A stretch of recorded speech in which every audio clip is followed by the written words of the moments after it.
12 de agosto de 1942. Una calle estrecha, empedrada, todavía húmeda por la lluvia de la madrugada. El olor a carbón mojado se mezclaba con pan rancio. A las 6:10 de la mañana, una niña de 13 años avanzaba despacio sobre una bicicleta demasiado grande para su cuerpo. El sillín le rozaba las piernas, el manubrio le temblaba por el peso que no se veía. Se llamaba Hannah. Tenía las manos frías, no por el clima, por lo que llevaba escondido. En el bolsillo interior del abrigo, cosido con hilo oscuro por su madre la noche anterior, había un papel doblado 4 veces. No era un mapa, no era dinero, eran nombres, fechas, turnos, direcciones. Eran órdenes de vida y de muerte escritas con una caligrafía apurada. Hannah no entendía todos los detalles, pero comprendía lo esencial. Si ese papel llegaba al destino, alguien viviría. Si no, alguien desaparecería. A 20 metros, 2 soldados alemanes fumaban apoyados contra un camión. Sus botas estaban limpias, sus fusiles colgaban como una extensión natural del brazo. Cuando vieron a la niña, no levantaron el arma. No dieron la orden de detenerse, solo la miraron con la indiferencia que se reserva a lo irrelevante. Una niña, una bicicleta, nada más. Hannah bajó la vista como le habían enseñado. No correr, no mirar a los ojos, no parecer lista, no parecer asustada. La propaganda había enseñado a esos hombres a ver enemigos con uniforme, conspiraciones grandes, amenazas visibles. No les había enseñado a ver lo que se mueve despacio. Ese fue su error. Mientras pasaba frente a ellos, uno de los soldados dijo algo en alemán y rió. Hannah no entendió las palabras, pero entendió el tono. Era burla, era desprecio. Era la seguridad absoluta de quien cree que el mundo está bajo control. La niña pedaleó un poco más fuerte cuando ya no la miraban. El corazón le golpeaba el pecho con una fuerza nueva, desconocida. No era miedo, era conciencia. En ese momento, sin saberlo, los nazis habían dejado pasar su sentencia, porque Hannah no era solo una niña con una bicicleta, era un mensaje en movimiento. La guerra, en 1942, ya había entrado en su fase más cruel. La ocupación alemana había transformado ciudades enteras en escenarios de silencio forzado, las ventanas cerradas, las radios apagadas, las palabras medidas. En los muros, carteles con órdenes y castigos. En los trenes, vagones que partían llenos y regresaban vacíos. La propaganda prometía orden. La realidad entregaba desaparición. Hannah había nacido antes de la guerra. Recordaba vagamente una casa con cortinas claras, una escuela con cuadernos nuevos, una madre que cantaba mientras cocinaba. Todo eso había quedado atrás. Ahora vivía en una habitación compartida con otras 2 familias. Dormía vestida, comía cuando había. Y aprendió, demasiado pronto, a no hacer preguntas en voz alta. Su padre ya no estaba. Nadie dijo la palabra exacta, solo se lo llevaron. En el idioma de la ocupación, esa frase no necesitaba explicación. Fue su madre quien aceptó primero, no por ideología, por necesidad. La resistencia no se presentaba como un acto heroico, sino como una cadena de favores silenciosos. Guardar algo una noche, llevar un paquete, repetir un mensaje. Cuando alguien preguntó si la niña podía ayudar, la madre dudó exactamente 7 segundos. Luego asintió. Sabía que la invisibilidad de Hannah era su mayor protección. Los alemanes contaban tanques, contaban rifles, contaban hombres, no contaban niñas.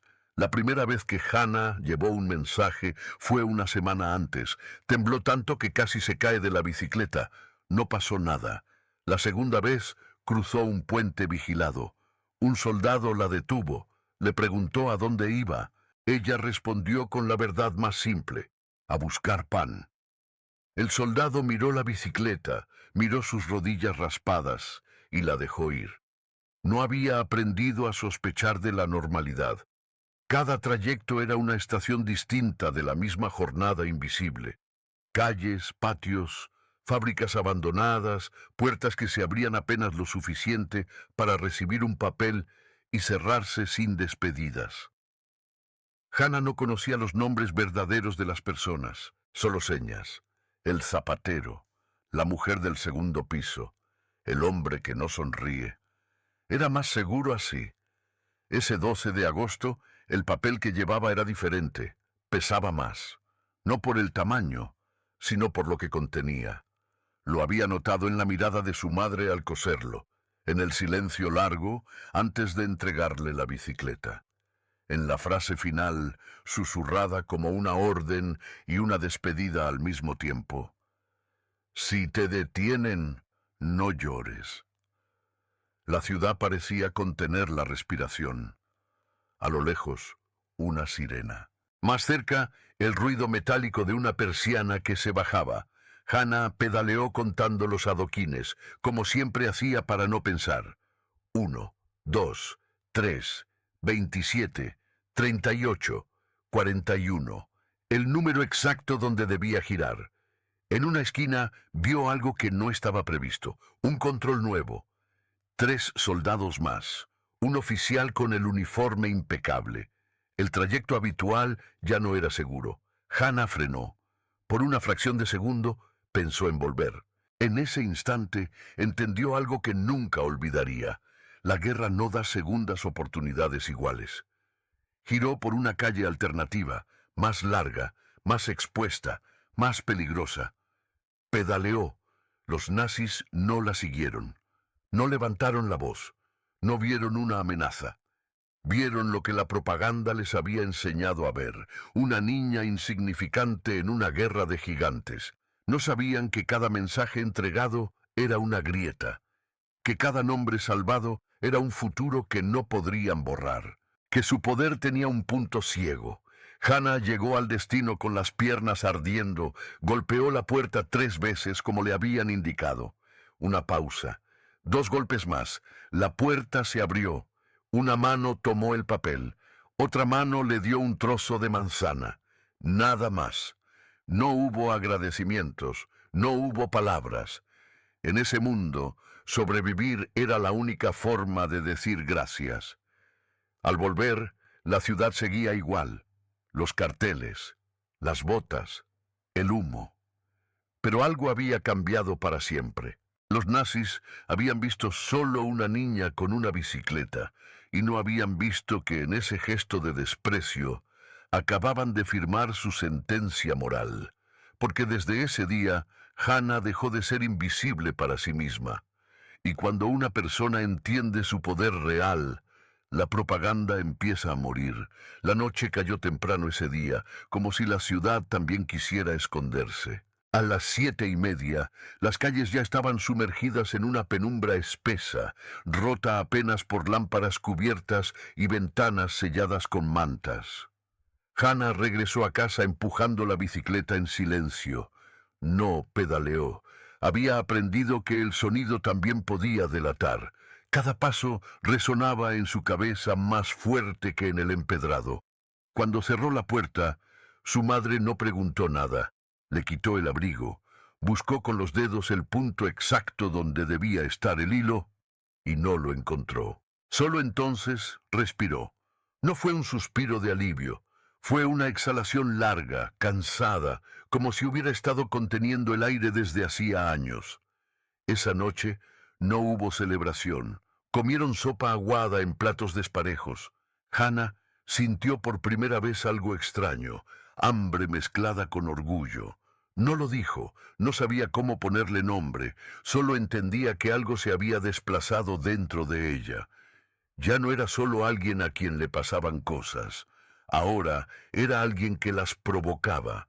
2 días después, la ciudad despertó con rumores, no carteles oficiales, rumores. En tiempos de ocupación, los rumores eran más confiables que los comunicados. Se hablaba de una red descubierta en el Distrito Norte, de arrestos al amanecer, de un tren detenido a último momento.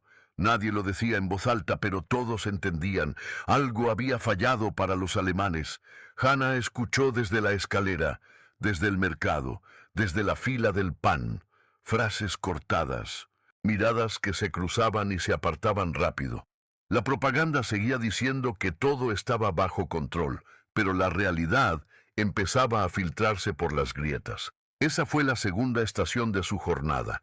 El silencio colectivo que ya no era obediencia, sino expectativa.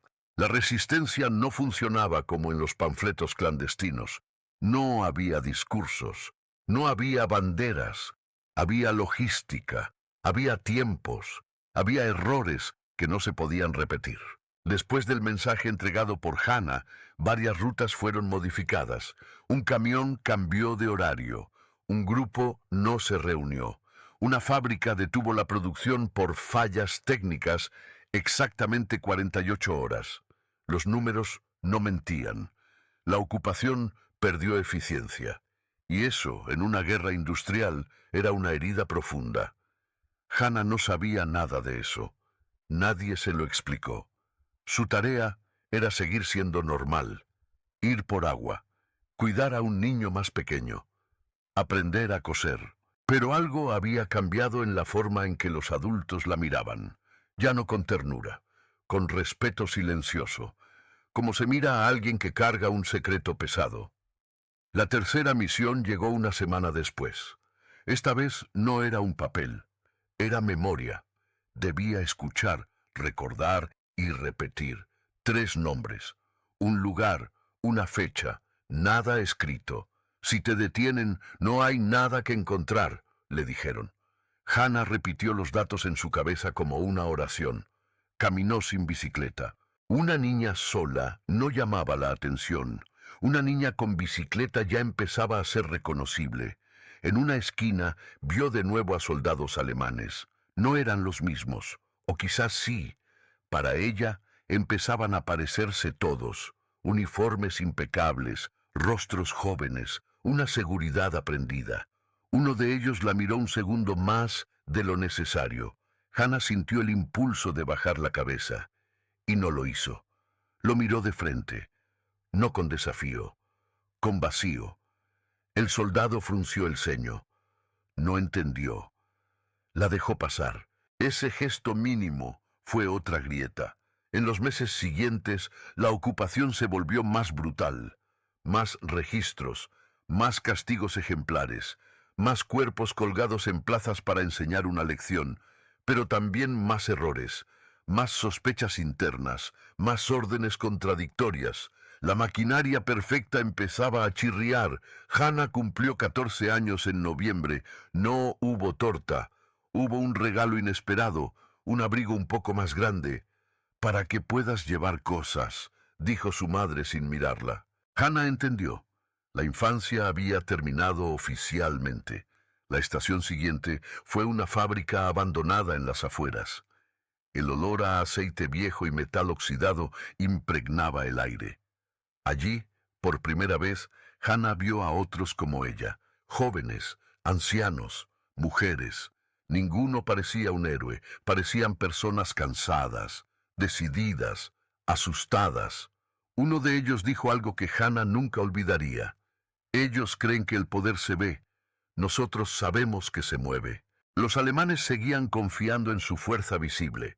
Tanques, desfiles, discursos. No entendían que su mayor debilidad era psicológica. Solo temían a lo que reconocían como enemigo. Y Hannah no encajaba en esa categoría. A finales de 1943 llegó la noticia que nadie esperaba escuchar en voz alta. Un oficial alemán había sido trasladado. Un tren había sido desviado. Una red entera había sobrevivido gracias a un retraso de 20 minutos. 20 minutos que no aparecían en ningún informe oficial. 20 minutos que habían sido ganados por una niña que había elegido girar a la izquierda en lugar de seguir el camino habitual. La propaganda seguía gritando victoria, pero la realidad, paciente, seguía escribiendo otra historia. Hannah ya no contaba adoquines, contaba consecuencias, Los nazis seguían viendo niñas con bicicletas y seguían sin ver que cada una era un espejo de su propia ceguera.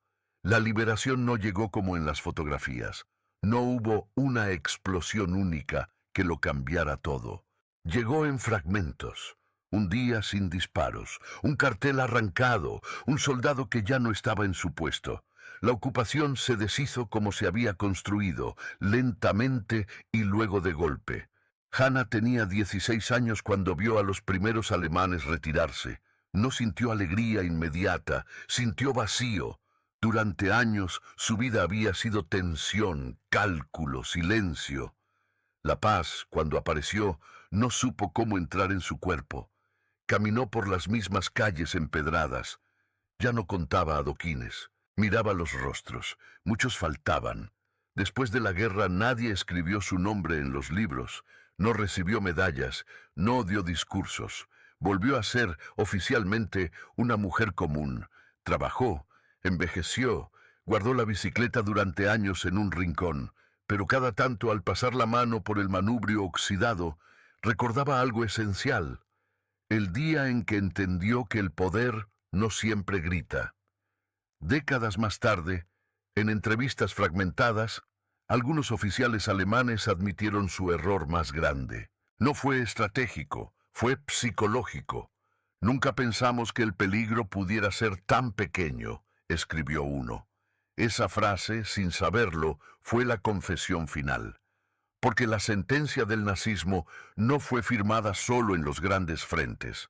Fue firmada cada vez que despreciaron lo humano, cada vez que confundieron fuerza con control, cada vez que dejaron pasar a alguien por parecer insignificante.